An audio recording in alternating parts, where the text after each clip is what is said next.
ગાંધીનગર સ્થિત ધ લીલા ખાતે યોજાયેલી international procurement and supply chain conference IPSC 2026માં સંબોધન કરતાં તેમણે જણાવ્યું હતું કે સપ્લાય ચેઇન હવે માત્ર વ્યાપારિક કાર્યક્ષમતાનો વિષય રહી નથી, પરંતુ દેશો કેવી રીતે લોકોના જીવનની સુરક્ષા કરે છે, જાહેર સેવાઓને મજબૂત બનાવે છે અને લાંબા ગાળાની સ્થિતિસ્થાપકતા વિકસાવે છે તેની કેન્દ્રસ્થ ભૂમિકા બની ગઈ છે. બ્લુ ઓશન કોર્પોરેશન દ્વારા આયોજિત આ કાર્યક્રમમાં વિશ્વભરના 500મી વધુ ઉદ્યોગ નિષ્ણાતોએ ભાગ લીધો હતો. બ્લુ ઓશન કોર્પોરેશનના ચેરમેન અને મેનેજિંગ ડિરેક્ટર ડોક્ટર સત્ય મેનને જણાવ્યું હતું કે ભવિષ્ય એવા વ્યાવસાયિકોનું છે જે સતત શીખી શકે, બદલાવને સ્વીકારી શકે અને આત્મવિશ્વાસ સાથે નેતૃત્વ આપી શકે. ટેકનોલોજી, ટકાઉપણું અને વૈશ્વિક જોખમોના કારણે પ્રોક્યોરમેન્ટ અને સપ્લાય ચેઇન ક્ષેત્ર ઝડપથી બદલાઈ રહ્યું છે. શિક્ષણ વ્યવસ્થાએ માત્ર રોજગાર માટે નહીં પરંતુ બદલાતી દુનિયામાં નેતૃત્વ માટે પણ વિદ્યાર્થીઓને તૈયાર કરવા જોઈએ. ગુજરાત સરકારના આરોગ્ય, પરિવાર કલ્યાણ અને મેડિકલ એજ્યુકેશન મંત્રી પ્રફુલ પાનસેરિયાએ જણાવ્યું હતું કે સપ્લાય ચેઇન માત્ર વ્યવસાય પૂરતી મર્યાદિત નથી. આરોગ્ય સંભાળ, દવાઓની ઉપલબ્ધતા, આપત્તિ પ્રતિસાદ અને જનકલ્યાણ માટે પણ તે એટલી જ મહત્વપૂર્ણ છે. આરોગ્ય સુરક્ષા આત્મનિર્ભરતાની સાચી અભિવ્યક્તિ છે, કારણ કે જે દેશ પોતાની ફાર્માસ્યુટિકલ્સ, કોલ્ડ ચેઇન અને મેડિકલ લોજિસ્ટિક્સ પર નિયંત્રણ ધરાવે છે, તે પોતાના ભવિષ્ય પર પણ નિયંત્રણ ધરાવે છે. મંત્રીએ પોતાના સંબોધનમાં એક મહત્વપૂર્ણ રાષ્ટ્રીય મુદ્દા તરફ ધ્યાન દોર્યું હતું કે આવશ્યક દવાઓ, રસી, તબીબી સાધનો અને આપત્તિકાલીન પુરવઠો જરૂરિયાતમંદ લોકો સુધી ઝડપથી અને વિશ્વસનીય રીતે પહોંચે તેની ક્ષમતા દેશ માટે અત્યંત મહત્વપૂર્ણ છે. ખાસ કરીને કટોકટીના સમયમાં તેમણે ભારતના આરોગ્ય પરિણામોને વધુ મજબૂત બનાવવા માટે pharmaceutical supply chain, cold chain infrastructure, medical logistics અને પ્રોક્યોરમેન્ટ સિસ્ટમ્સના વધતા મહત્વ પર પણ ભાર મૂક્યો હતો. અમદાવાદમાં IPSCનું પ્રથમ સંસ્કરણ એવા સમયે યોજાયું છે જ્યારે ગુજરાત ભારતના મેન્યુફેક્ચરિંગ, ફાર્માસ્યુટિકલ્સ, બંદરો, લોજિસ્ટિક્સ, ઇન્ફ્રાસ્ટ્રક્ચર અને ઉદ્યોગસાહસિક વિકાસમાં કેન્દ્રસ્થાનની ભૂમિકા ભજવી રહ્યું છે. ભારત પોતાને વૈશ્વિક મેન્યુફેક્ચરિંગ અને સપ્લાય ચેઇન હબ તરીકે સ્થાપિત કરવા તરફ આગળ વધી રહ્યું છે ત્યારે ગુજરાતનું ઔદ્યોગિક ઇકોસિસ્ટમ દેશની વેપાર સ્પર્ધાત્મકતા, નિકાસ વૃદ્ધિ, આરોગ્ય સંભાળ સેવાઓ અને આર્થિક સ્થિતિસ્થાપકતાની મહત્વાકાંક્ષાઓ માટે વધુ મહત્વનું બની રહ્યું છે. કોન્ફરન્સ દરમિયાન થયેલી ચર્ચાઓમાં बहुत अनेक देश में है.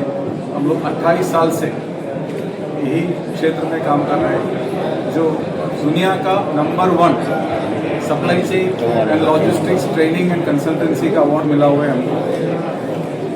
हमारा हेडक्वार्टर्स लंदन में है. हम लोग लास्ट 2 साल से दुबई से फिर इंडिया आया हुआ है कि इंडिया का सप्लाई चेन को कैसे आगे बढ़ाने का है, स्किल डेवलपमेंट की तरफ. तो वो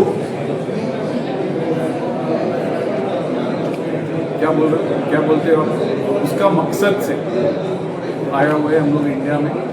और इंडिया को आगे कैसे लेके जाना है सप्लाई चेन के माध्यम से, वही हमारा प्लान है. ये जो कॉन्फ्रेंस जो है international procurement and supply chain conference, पहली बार हम लोग अहमदाबाद में कर रहे हैं. इसके पहले इंडिया में हम लोग दिल्ली, मुंबई, ये सब जगह पे किया हुआ है. ये तीसरी बार कर रहे हैं हम लोग इंडिया में, जो अहमदाबाद में है. जो गुजरात, जो हमको लगता है जो ट्रेड का क्षेत्र में इंडिया का सबसे टॉप स्टेट्स में है. एंड जो इधर से जो गुड्स जो बनाता है, जो मैन्युफैक्चरिंग करते हैं, जो एक्सपोर्ट करते हैं, मुंद्रा पोर्ट है, बाकी जो भी जो अहमदाबाद एयरपोर्ट से जो गुड्स जाता है, बहुत सारे इंडस्ट्रियल जोन से जो इधर से कैसे मटेरियल बनते हैं पूरा दुनिया भर में वो सप्लाई चेन की ओर पहुंचा सकता हूँ. उसके लिए हम लोग ये कॉन्फ्रेंस आयोजित किया अहमदाबाद में.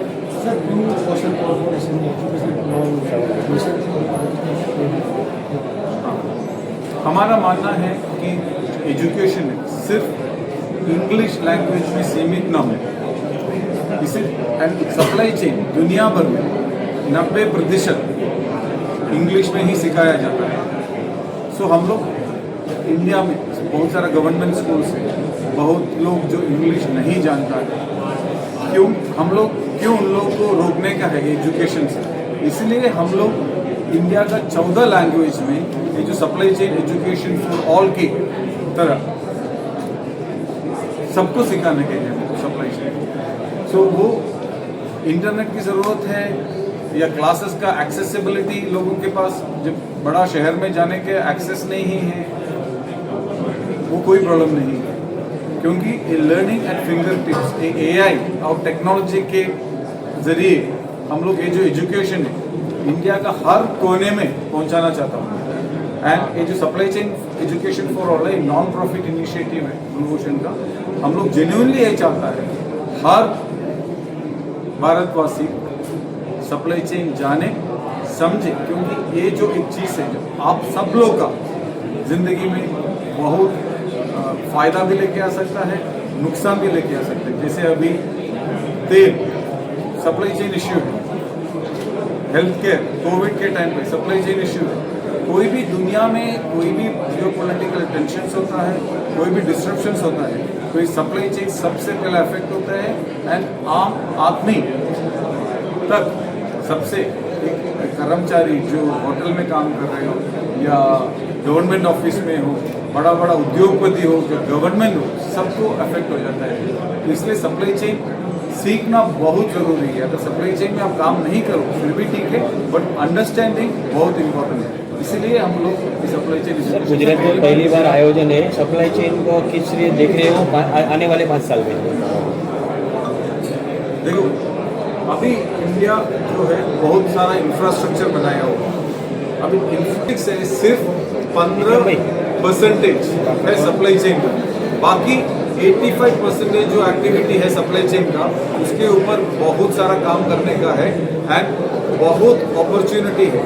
अगर बराबर करेंगे हम लोगों को स्किल डेवलपमेंट करेंगे, लोगों को समझाएंगे क्या चीज़ होता है ये, तो बहुत स्कोप है इंडिया के लिए, सारा इंडस्ट्रीज के लिए, लोगों के लिए, जॉब्स के लिए। जो 2000 में आईटी जैसे बूम हो गया, मेरा मानना है ये जो 2026 में सप्लाई चेन का ऐसा ही एक बूम शुरू होगा एंड अगला 5 साल में एक बड़ा एक डोमेन बन जाएगा इंडिया में।